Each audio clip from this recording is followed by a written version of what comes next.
Bert Waldron's story, despite being shaped in the jungles of Vietnam decades later, cannot be understood without traveling back to the early world that shaped both him and the American sniper tradition itself. His legend feels larger than life, but like all legends, it begins in silence, in the forgotten spaces of rural America, in a time when the country was struggling to find its footing.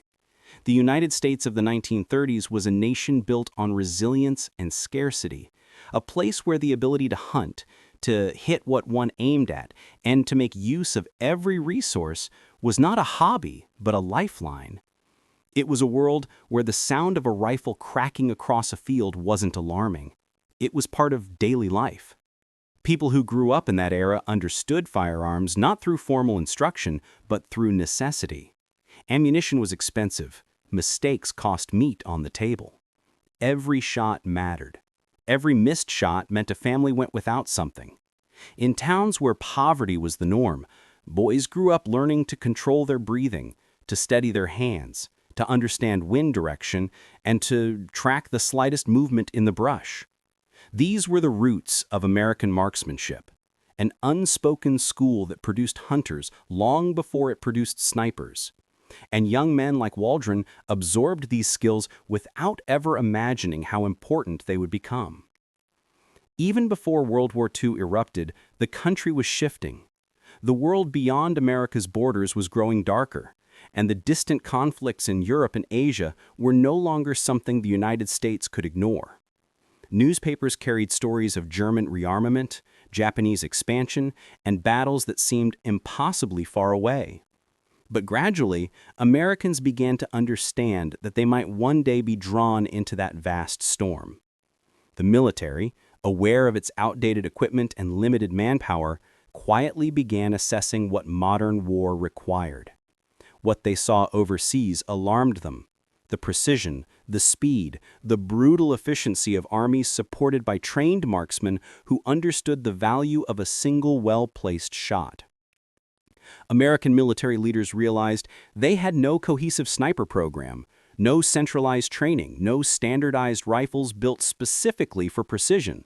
What they did have, however, was a nation filled with natural shooters, men who had spent their youth hunting deer, elk, coyotes, and anything else that moved. If the United States could harness that raw talent, refine it, and pair it with proper training, they could build a force of precision shooters capable of changing the outcome of battles. It was not a matter of prestige, it was a matter of survival.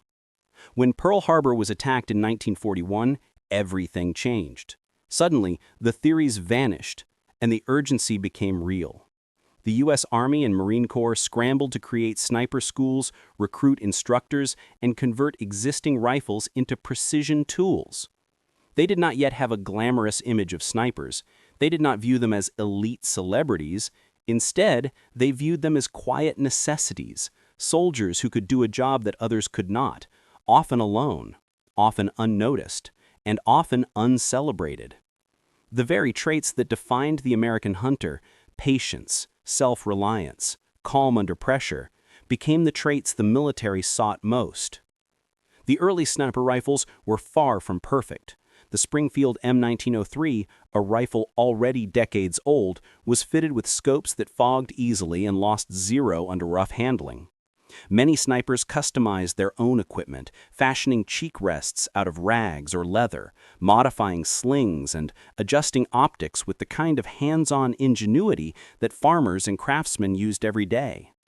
In truth, the American sniper program during World War II was held together as much by improvisation as by doctrine. But what it lacked in refinement, it made up for in adaptability. As American forces deployed across two very different theaters of war, snipers were forced to evolve quickly. In Europe, the war was fought across sprawling farmlands, dense forests, ruined cities, and snow-covered ridges. Snipers often found themselves in duels with German marksmen who had years of training and superior optics. The Americans learned fast. They learned to read terrain, to set traps, to control their silhouettes, and to wait, sometimes for hours, sometimes for days, for one perfect shot. They learned that a sniper's true weapon wasn't just the rifle, but the mind behind it. In the Pacific, however, everything changed again. The jungle swallowed sound, distorted light, and hid enemies in canopy shadows. Japanese snipers were infamous for their patience and ruthlessness, often climbing trees or hiding in camouflage pits to pick off soldiers silently. The Americans had to adjust to an environment where visibility could shrink to 20 meters, where humidity ate away at metal and wood, where one misstep meant walking into an ambush. Snipers became ghosts in the jungle, moving without sound, using vegetation for camouflage, and taking shots so fast that entire squads sometimes never knew where the bullet came from. These dual experiences shaped the evolution of American sniper doctrine in ways no manual could have predicted. Snipers were no longer just riflemen with scopes. They were scouts, observers, hunters, and protectors. Their role expanded far beyond killing.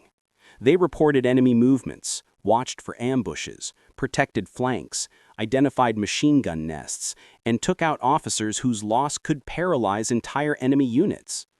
They became not just warriors, but instruments of psychological warfare. A single sniper could halt a platoon. Two could stall a company. A well-hidden team could reshape an entire front line. When the war ended, many believed the age of snipers had ended too. The military reduced its sniper programs, disbanded schools, and stored rifles away in armories. But the lessons had already been absorbed by the men who served. Many of them returned home with an understanding of precision and patience that few civilians could imagine. Some joined police departments, some became hunters, some became instructors, and some carried their knowledge silently until the next conflict summoned them again. It was into this post-war world that Bert Waldron grew up, a world where the sniper role had faded from public focus but continued to evolve quietly in the shadows. The experiences of World War II veterans influenced the training programs of the 1950s and 60s, shaping the mindset of every marksman who came after. When Waldron eventually joined the military, he inherited more than a rifle and a uniform. He inherited decades of hard-earned lessons forged in mud, snow, jungle, and blood. Everything the World War II snipers learned about patience, positioning, breathing, target selection, concealment, movement, and psychological dominance became the foundation on which Waldron would build his extraordinary career. Waldron's upbringing in rural America amplified these inherited lessons. He understood the land, understood the quiet, understood the stillness required to become invisible. His childhood mirrored the experiences of countless young men who became natural marksmen long before they ever wore a uniform. In a way, America itself was shaping him for a role he had yet to play. By the time he reached adulthood, the world around him had changed, but the fundamentals that produced skilled shooters had not. The instincts that made a good hunter would soon make him something far more dangerous, a precision instrument of war, molded by tradition, refined by training, and propelled by the legacy of snipers who had fought in the greatest conflict the world had ever seen. As Waldron grew older, the world around him shifted in ways that would eventually pull him into the current of history. America was transforming, industrially, socially, and militarily. The post-World War II period was marked by optimism, but beneath that surface, the Cold War was tightening its grip on the planet. Nations were testing weapons, building alliances, and preparing for conflicts fought not only through armies, but through ideology. This tension created a strange environment for young men. Patriotic duty was encouraged, military service was respected, and the world seemed constantly on the edge of something larger than any one individual. Waldron absorbed these currents without fully realizing how they would shape his future.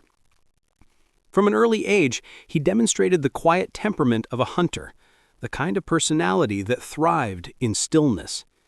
He was not the loudest boy, not the one to seek attention, but he had a steady nature, calm in storms, unshaken by long waits or sudden noises.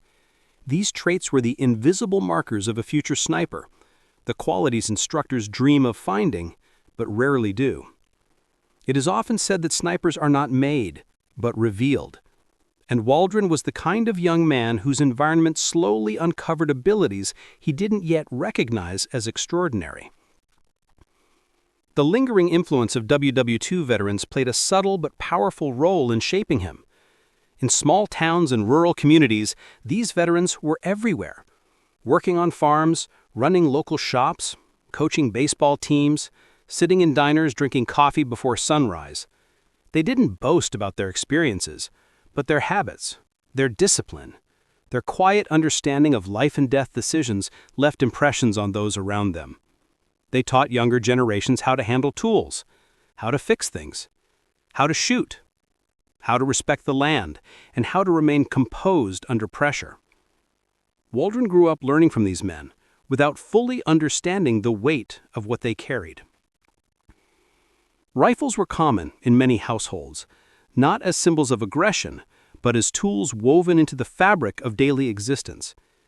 Children learned early how to treat weapons responsibly, how to check a chamber, how to clean a barrel, and how to fire with respect for the sound and consequence of every shot.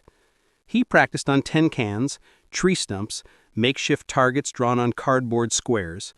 With every pull of the trigger, he learned something new. The subtle dip of the barrel after firing, the need to steady a breath, the tiny shifts of wind that could alter a shot by inches. Over time, these small lessons accumulated into instinct.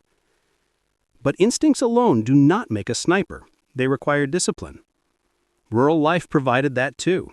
Early mornings, long work hours, the patience of fishing, the caution required for hunting, the responsibility of chores.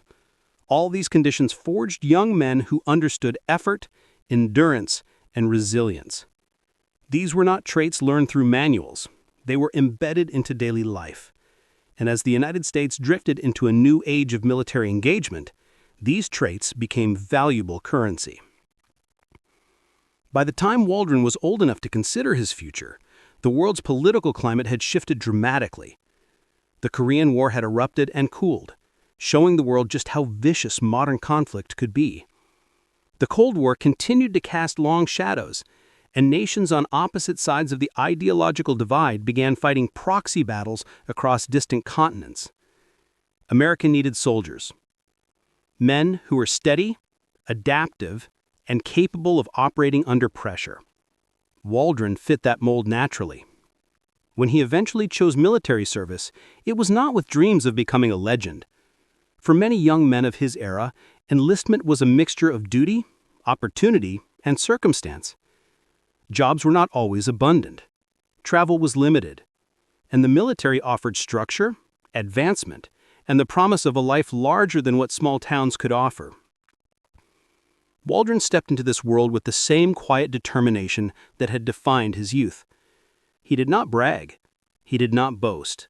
He simply learned, improved, and absorbed every detail the way a sponge absorbs water. Although his most famous exploits would occur in Vietnam, the doctrines being taught to him were born in WW2. The instructors who trained him, the manuals he read, the marksmanship values emphasized in the classroom, all were remnants of lessons learned decades before by men who had fought across Europe and the Pacific. The methods had evolved, but their roots were undeniable. For example, he learned the importance of becoming part of the environment, not above it. He learned how to slow his breathing until his heartbeat became the only rhythm in the world. He learned how to observe movement, not as random motion, but as patterns revealing hidden intent. These were the exact skills WW2 snipers had lived by. The mindset had remained the same. Snipers operate differently from other soldiers.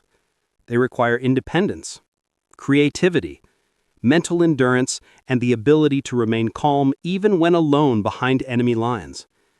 They must understand that their actions carry psychological weight far beyond the bullet. A sniper who eliminates a single officer at the right moment can disrupt an entire unit. Waldron's instructors stressed that a sniper does not merely kill, he shapes the battlefield. During his early training, he was exposed to the evolution of rifles and optics that had begun in WW2. The M1903A4 and M1C Garand were still referenced as historical stepping stones, examples of how far American sniping had come. He studied their strengths and weaknesses, learning why certain scopes fobbed, why certain stocks shifted, and why trigger discipline mattered more than raw firepower.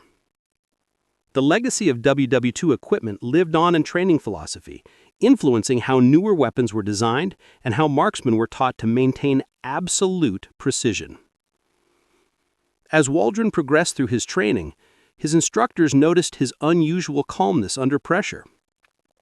He was methodical, almost surgical, in the way he approached every task. When others rushed, he steadied himself. When others grew frustrated, he focused. When others grew impatient, he waited. These qualities are not taught, they are discovered. And slowly, the people around him realized that he was not just a good shooter, he was a rare type of marksman, the kind who could excel in environments that crushed ordinary soldiers. What made Waldron stand out was not aggression or bravado. It was his quiet clarity. He approached shooting the way an artist approaches a canvas, deliberate, thoughtful, and deeply personal. Every shot was a statement. Every hit was proof of discipline. Every breath was part of the process. This mindset, born of American rural life and refined by inherited WW2 sniper doctrine, became the foundation of his future. His early military years involved constant refinement. Range sessions where he learned to shoot in wind, rain, cold, and heat. Field exercises where he practiced concealment until he disappeared into foliage. Observation drills where he learned to read terrain like a second language. Bit by bit, he was becoming the kind of marksman whom wars depend on. The unseen guardian, the silent observer, the calculated instrument who changes outcomes one trigger pull at a time. By the time he reached the point in his life where the Vietnam War would call upon him, the transformation was complete. Waldron was no longer just a rural boy with a good shot. He was the product of generations of American shooters, the inheritor of WW2 sniper wisdom, and the embodiment of traits that turned ordinary men into extraordinary warriors. The history that shaped him was larger than any single conflict. It was the cumulative evolution of American precision warfare, passed down like an unspoken tradition. And, as fate would have it, he was about to enter the war that would etch his name into sniper history forever. The transition from quiet rural life to the structured world of the military did not shock Waldron in the way it did many young recruits. For others, the discipline, the early mornings, the strict order, the routine inspections, all of it felt constricting or overwhelming. But for Waldron, the military structure mirrored the rhythms he already understood. Early mornings were nothing new. Hard work was nothing new. Obedience to a task, dedication to a process, and the mental toughness required to keep going even when tired. These were lessons he'd lived since childhood. Where others struggled, he simply adjusted. This natural compatibility allowed him to progress quickly. He became known among his peers for his precision, his methodical approach, and his ability to stay calm no matter the situation. Quiet soldiers often carried an air of mystery, and Waldron was no exception. He didn't reveal much about his thoughts, didn't boast about his achievements, and didn't attempt to impress anyone. His silence wasn't arrogance, it was focus. Instructors noticed that he listened more than he spoke. He absorbed every word, every correction, every detail. During long days on the rifle range, when the heat shimmered over the sand or the cold crawled through gloves and jackets, Waldron remained steady. His hands didn't shake. His breathing didn't rush. He treated each shot with the same seriousness as a hunter placing a bullet in a deer at long distance, knowing that mistakes could mean going without meat for days. Those early lessons, learned in the simplicity of rural life, gave him advantages that couldn't be taught in classrooms. What separated him even further was his relationship with pressure. Many shooters hit their best marks in calm, controlled environments, ranges, training fields, predictable scenarios. But Waldron's accuracy didn't degrade under stress. In fact, it sharpened. The harder the situation, the more precise he became. When noise surrounded him, he focused. When others faltered, he steadied. When time was short, when weather turned bad, when targets became harder to see, Waldron's performance improved. This trait, the ability to gain clarity in chaos, is one of the definitive qualities of elite snipers, and it is exceedingly rare. Though the U.S. military had not maintained a large sniper force after World War II, the institutional memory of what snipers could do had survived. Older instructors carried the techniques taught by World War II veterans. Some had even trained under men who fought in Normandy, in the Ardennes, in Okinawa, and in the jungles of the Pacific. Their stories, though often abbreviated or softened, carried profound lessons about patience and fear, about the mental demands of being alone for hours or days, about the moral weight of choosing targets that could change the outcome of a battle. These instructors passed their knowledge to Waldron's generation, emphasizing not only skill, but mindset. They taught that snipers must be invisible even when standing in plain sight. They taught that snipers must think like their enemies, anticipate actions, predict movements, and exploit even the smallest mistakes. They taught that every sniper must be both predator and ghost, seen by none, feared by many. Waldron's understanding of this philosophy deepened with each exercise. He learned that the true essence of sniper work lay in the moments between shots, the stillness, the waiting, the observation. A sniper might spend entire days preparing for a shot that lasts less than a second. The rifle becomes an extension of the body, the scope becomes an extension of the eye, and the environment becomes an extension of the mind. Snipers must blend into terrain, weather, foliage, shadows. They must remain motionless even when insects crawl across their skin, even when heat bakes the ground beneath them, even when the urge to shift becomes almost unbearable. He practiced these skills with a seriousness that set him apart. Where others became restless, he found comfort in stillness. Where others grew impatient, he settled deeper into the moment. These traits, so subtle yet so critical, were what transformed him from a good marksman into a great one. By the late 1950s and early 1960s, American military doctrine was evolving once more. The world's geopolitical landscape had become a powder keg of competing ideologies. Local conflicts flared around the globe, and the United States found itself increasingly involved, offering military aid, advisors, and support to nations resisting communist influence. Military leaders began predicting that future wars would not resemble World War II's massive conventional battlefield engagements. Instead, they anticipated conflicts fought in jungles, cities, and remote hills, fought by small units, irregular forces, and guerrilla fighters. Snipers, with their ability to influence battlefields quietly and efficiently, were seen as essential. This shift aligned perfectly with Waldron's natural talents. He trained in reconnaissance, navigation, camouflage, and long-range shooting with increasing sophistication. Equipment was improving too. Optics became clearer, more durable. Rifles became more reliable, more accurate. The philosophy behind sniping became more refined, blending the lessons of World War II with modern strategy. American instructors emphasized a new level of professionalism, precision, and tactical integration. Snipers were no longer viewed as rare specialists only deployed in certain scenarios. They were becoming essential components of every major unit. Waldron didn't seek attention in this environment. He simply improved. His instructors used him as an example not because he was loud or charismatic, but because he was consistent. Consistency is the holy grail of marksmanship.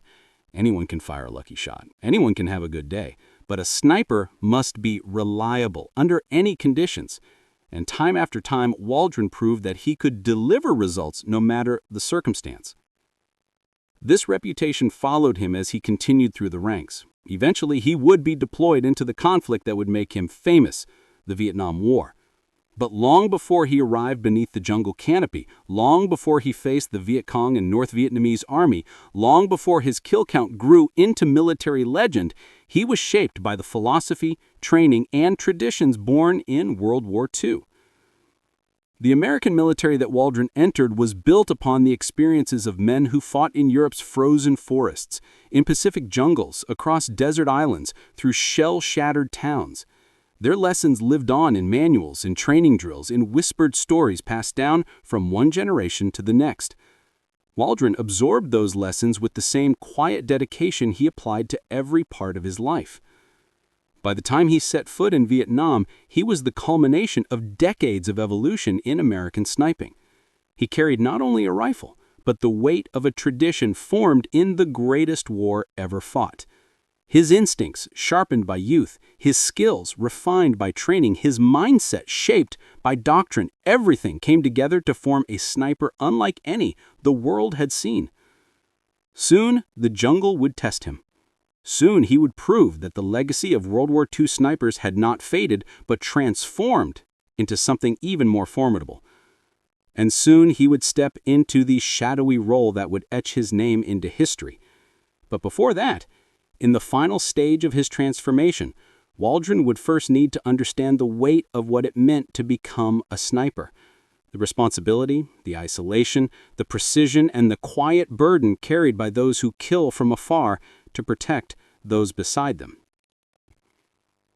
And once the war called for him, he answered it with the calm certainty of a man whose entire life had prepared him for the role he was about to play. The shift from training grounds to the humid, unpredictable world of Vietnam marked the point where all of Bert Waldron's inherited skills, instincts, and discipline would collide with the brutal reality of modern combat. By the time he arrived in Southeast Asia, the American military was deeply entrenched in a conflict that defied traditional doctrine. Vietnam was not a war of front lines and large-scale maneuvers. Not a conflict of easily defined enemy territory or clear distinctions between safe and dangerous zones. It was a war fought in shadows, in dense jungles, in rice paddies where the enemy could seem to rise from the earth itself.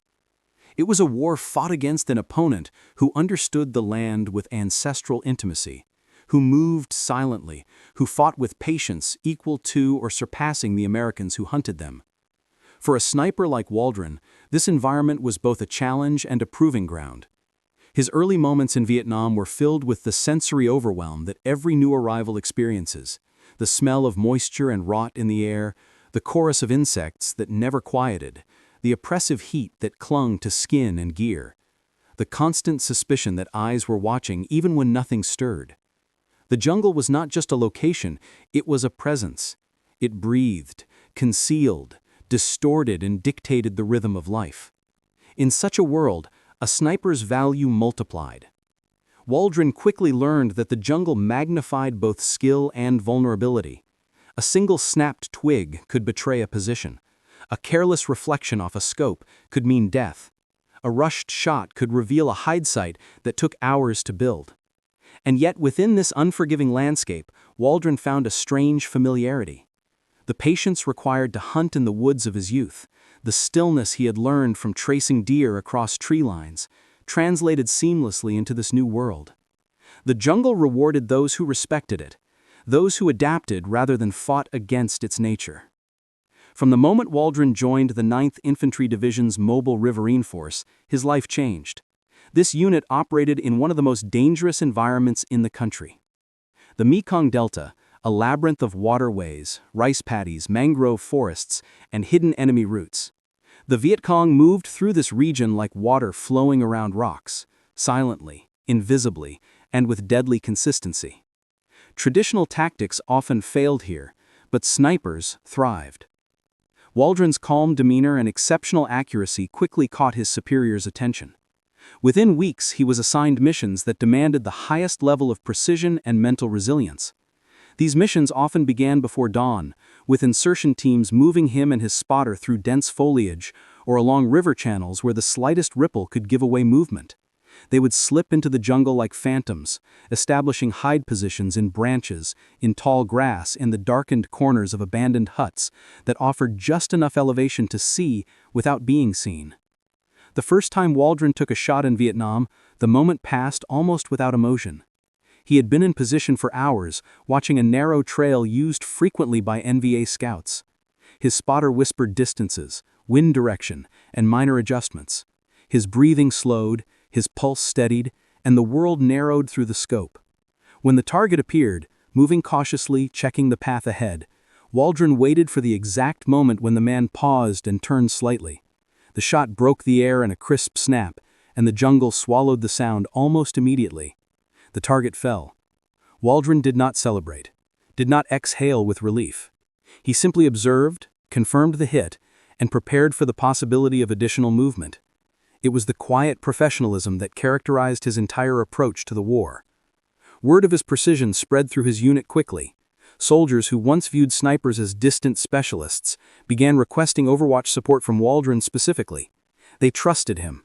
They believed that when he watched their advance, they were shielded by an invisible guardian whose bullets arrived faster than danger could unfold. That trust, once earned, became one of the most powerful tools in security and morale.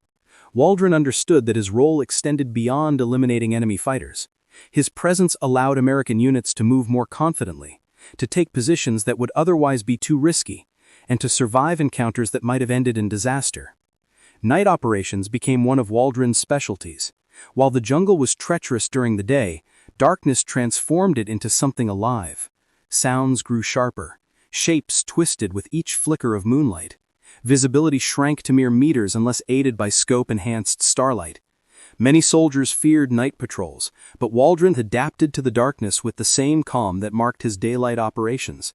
His senses sharpened, his focus intensified, and his instincts guided him with uncanny precision. In night missions, he often positioned himself near likely infiltration routes used by Viet Cong units to approach American camps. He waited in silence as insects crawled across his arms and face, as humidity soaked his clothing, as hours stretched into what felt like days. And then, at the faintest rustle of grass or glint of light, he would shift into absolute stillness, aligning his shot without hesitation. His kills were swift, clinical, and decisive. The enemy learned that certain routes became death traps, but they could never identify the ghost who hunted them. With each successful mission, Waldron's reputation grew. Soldiers told stories of his impossible shots, targets hit at distances where others could barely see movement, shots made through narrow gaps in foliage, shots taken from awkward positions that required intense control and experience. Some stories verged on myth, but many were recorded and verified by commanding officers. Waldron was not becoming a legend by accident. He was earning it through strict discipline and unmatched ability. What made his rise even more remarkable was the mental strain he endured. Snipers face unique psychological burdens unknown to most soldiers. The isolation of hide sites, the pressure of waiting motionless for hours, the moral weight of choosing who lives and who dies, all these factors could fracture even the strongest minds. Many snipers developed tremors, anxiety, or emotional fatigue after prolonged combat, yet Waldron remained steady. His internal compass kept him anchored, his quiet focus shielding him from the mental erosion that claimed others. To him, each mission was a duty, each shot a necessity for the safety of his fellow soldiers. Over time, he began working with different spotters, training them, refining their abilities, and teaching them how to think like snipers rather than simply support shooters. He emphasized observation above all, how to read patterns of enemy movement, how to identify the difference between natural rustling and deliberate steps, how to see the enemy's plan through small details invisible to most. Spotters who worked with him often found their senses enhanced, their awareness expanded by the rigor of his methods. Vietnam's terrain, however, never became forgiving. Every mission carried risk. Enemy soldiers often hunted for snipers specifically, knowing their influence could turn battles. If the Viet Cong ever identified a sniper's hide site, they attacked with overwhelming force: mortars, grenades, machine guns. Waldron had close calls, moments where enemy fire thundered across his position, where he and his spotter crawled through mud as bullets shattered branches above them. But his composure never wavered. He moved strategically, conserved energy, and used the jungle's complexity to evade danger. All the while, his skills sharpened, his confidence grew, not arrogance, but trust in his process. He understood the physics of his rifle, the behavior of the bullet in humidity, the Thai and Cambodian winds drifting into the Mekong region, the sound patterns of enemy foot patrols. He could tell the difference between a scout, a courier, and an officer simply by how they walked and where their eyes scanned. The jungle became a book he could read. As the months passed, his kill count rose with unprecedented speed. His commanders took notice, then their superiors, until eventually his name began circulating through the upper ranks. The United States military had seen extraordinary snipers before, men forged in the crucible of WWII, but Waldron was something different. Faster, more precise, more adaptable. He was not only a product of history, he was shaping it. And as his mission roster expanded, as his responsibilities grew, as the danger escalated with every operation, nothing could have predicted just how far his legend would reach. As word of Waldron's extraordinary effectiveness spread through the Mekong Delta, commanders increasingly relied on him for missions that required absolute precision, operations where a single miscalculated shot could cost dozens of lives or compromise entire battalions.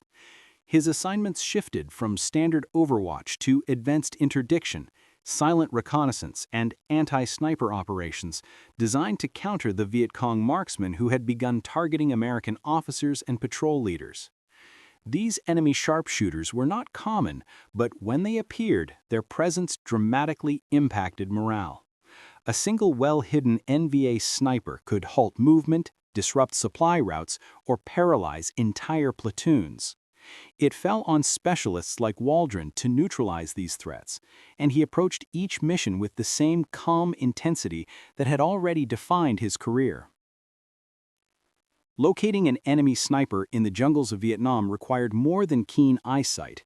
It demanded a deep understanding of human behavior under pressure.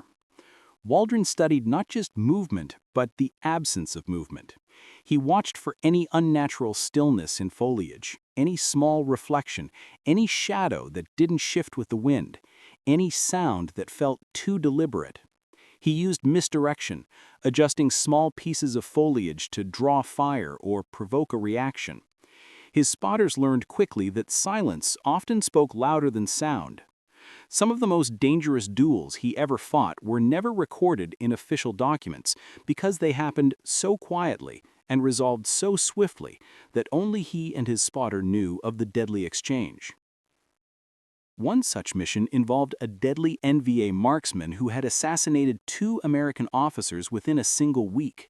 Patrols refused to move through certain areas. Radio chatter carried fear. Waldron was called in not simply because he was accurate, but because he possessed an intuitive sense, an ability to read danger before it manifested fully. When he arrived at the site of the previous attacks, he studied the terrain with the calm focus of a tracker following faint footprints. He examined bullet angles, entry wounds, and distances.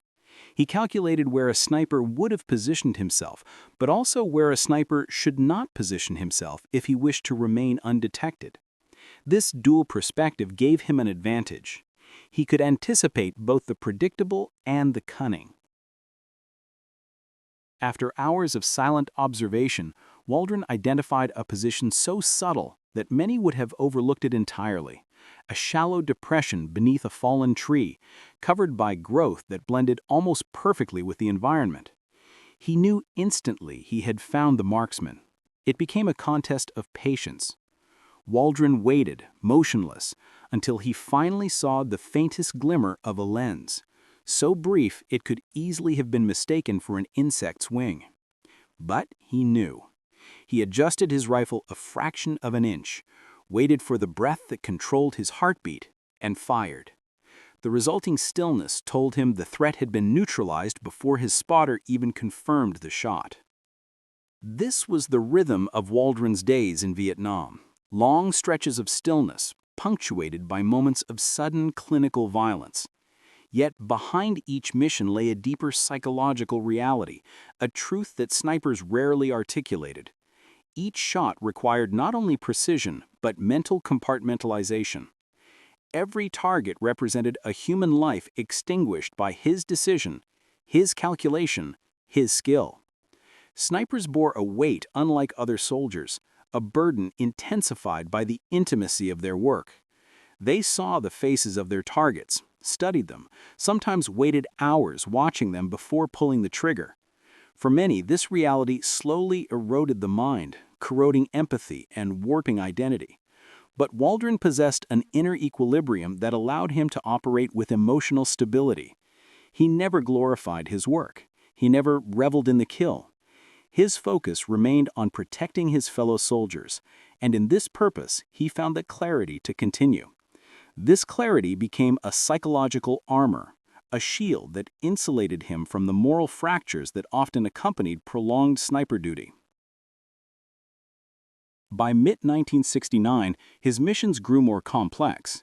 He was increasingly inserted ahead of major operations, taking positions miles before frontline troops to thin out the enemy, disrupt movement, and identify hidden staging areas. These deep infiltration missions demanded almost inhuman patience. He learned to sleep for mere minutes at a time, waking instantly at the slightest change in sound. His body adapted to the demands of extended stillness. His muscles endured the burn of hours without movement. At times, he shared his hide with ants, snakes, or spiders, unable to flinch for fear of exposing his location. During one operation near Dong Tom, Waldron spent nearly 2 days in an elevated hide built into a tree hollow. From this position, he monitored a suspected Viet Cong resupply route. For hours, nothing happened. Rain soaked the foliage. Insects swarmed his exposed skin, and fatigue gnawed at the edges of his concentration. Yet he remained unmoving, breathing shallowly through his nose, controlling even the micro-movements of his hands. When enemy couriers eventually appeared, moving swiftly along the narrow path, Waldron tracked them with methodical calm, eliminating them one by one with shots so precise that nearby enemy units remained unaware of his presence. His ability to strike without revealing his position amplified the psychological pressure on the Viet Cong. Rumors spread among them of an American ghost who watched from the trees. The psychological warfare element of his presence became a tool on its own. Enemy units became hesitant to traverse certain areas. Scouts moved more cautiously, delaying operations. Supply routes shifted at the last minute. Fear slowed their movements. This was the power of a sniper whose presence, though unseen, altered the behavior of entire enemy networks. As weeks turned to months, Waldron's kill tally climbed with unprecedented speed, documented and confirmed with a consistency that astonished superiors. Each mission report added another number, another line of detail, another piece of evidence that a singular figure was reshaping the role of the sniper in modern combat. His spotters rotated, but many returned volunteering to work with him again, despite the intense pressure of sniper missions. They trusted his instincts, valued his calm, and learned from his meticulous attention to detail. With success, however, came increased danger. The Viet Cong began actively hunting him. Scouts reported unfamiliar traps, decoys, and bait tactics designed to lure snipers into revealing themselves. Some units attempted to triangulate the timing and direction of recent sniper attacks to predict where he might operate next. The hunter was becoming the hunted, and Waldron knew it. Yet he continued without hesitation, adjusting his strategies, analyzing enemy adaptations, and staying always one step ahead. His methods evolved in response to these new threats. He became more mobile, changing positions after just 1 or 2 shots instead of holding ground for extended periods. He improvised concealment, using mud, foliage, and camouflaged clothing altered on the field. He avoided predictable patterns, choosing approaches that seemed counterintuitive. At times, he moved at night through dense jungle, one of the most dangerous actions in Vietnam, relying solely on feel, intuition, and the faint glow of the moon. His ability to navigate terrain silently astonished even the local guides who occasionally accompanied American units. By late 1969, his effectiveness had reached such a level that he became not only a tactical asset, but a symbol, a figure whose presence emboldened American troops and unsettled the enemy. Soldiers told stories of him around campfires, describing impossible shots and daring infiltrations. Whether all the stories were true mattered little. His legend grew organically, fueled not by exaggeration, but by the undeniable results recorded in mission after mission. And yet, through all the growing notoriety, Waldron remained understated, quiet, and reserved. He did not seek attention. He did not boast. He carried himself with the discipline of a man who understood that war was not a proving ground for ego, but a burden to be carried with as much dignity as possible. His humility only amplified the respect he earned from those around him. As his tour continued, he was tasked with missions increasingly critical to broader operations, missions that required more than marksmanship. They required foresight, psychological understanding, and a deep ability to read both terrain and human intention. These missions laid the foundation for the next phase of his extraordinary service, a period during which he would achieve feats unmatched in American military history and redefine what a sniper could accomplish in the chaos of modern warfare.